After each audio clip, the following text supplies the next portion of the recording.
ಓಂ ನಮಃ ಶಿವಾಯ. ನೋಡ್ರಿ, ಇದು ಅವರೇ ಮಾಡಿರೋದಂತ ಹೇಳಿದ್ನಲ್ವಾ. ನಾನು ಹೆಂಗಿದ್ದೀನಿ ಅಂತ ನೋಡಿಸ್ಬೇಕು ಇವಾಗ. ಈ ಕ್ಷಣಕ್ಕೆ ನಾನು ಹೆಂಗಿದ್ದೀನಿ ಅಂದ್ಬಿಟ್ಟು. ಬೇಡ ಬಿಡ್ರಿ, ಬೇಜಾರಾಗೋಯ್ತೀರಾ ನಾನು ಹೆಂಗಿದ್ದೀನಿ ಅಂತ ಗೊತ್ತಾದ್ರು. ನೋಡ್ರಿ, ಅದು ಶನಿಮಾತ್ಮನ ದೇವಸ್ಥಾನ. ಇದು ಅವರೇ ಮಾಡಿರೋದು ಮೆಟ್ಲು. ಏನು ಹೇಳಿ, ಇಲ್ಲಿ ಬಂದು 30 ವರ್ಷ ಆಗೈತಂತೆ. ಇಡೀ ಭಾರತನ ಅವ್ರು ಸುತ್ತಾಡಿ ಇಲ್ಲಿ ಬಂದು ಸೆಟ್ಲಾಗಿರೋದಂತೆ. 25 ವರ್ಷ 30 ವರ್ಷದಿಂದ ಅವರೇ ಇದನ್ನೆಲ್ಲ ಮಾಡಿರೋದು. ಇದೆಲ್ಲ ಕಾಡಾಗಿತ್ತಂತ ಇದೆಲ್ಲ ಅವರೇ ಇಷ್ಟು ಮಾಡಿದ್ದಾರೆ ಜನಗಳಿಗೆ ಒಳ್ಳೇದಾಗಲಿ ಅಂದ್ಬಿಟ್ಟು. ಅಷ್ಟೇ ರೀ, ಅವ್ರ ಹತ್ರ ದುಡ್ಡು ಐತಾ, ಏನೈತೆ? ಪ್ರೀತಿ, ವಿಶ್ವಾಸ, ಒಂದು ಧೈರ್ಯ ಅಷ್ಟೇ. ದೇವರೆಲ್ಲವನ್ನೇ ನಾವೇ ಸೃಷ್ಟಿ ಮಾಡೋದು ಅಷ್ಟೇ. ಜನಗಳಿಗೆ ನಂಬಿಕೆ, ಅದನ್ನು ದುಡ್ಡು ಮಾಡಬಾರ್ದು, ನಂಬಿಕೆನ. ನೋಡಿರಿ, ಈ ನೀರಲ್ಲಿ ನೀವು ಸ್ನಾನ ಮಾಡ್ತೀರಾ?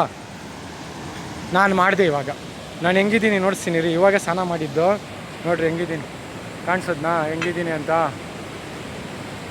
ಹಿಂಗಿದ್ದೀನಿ ನಾನು. ಓಂ ನಮಃ ಶಿವ.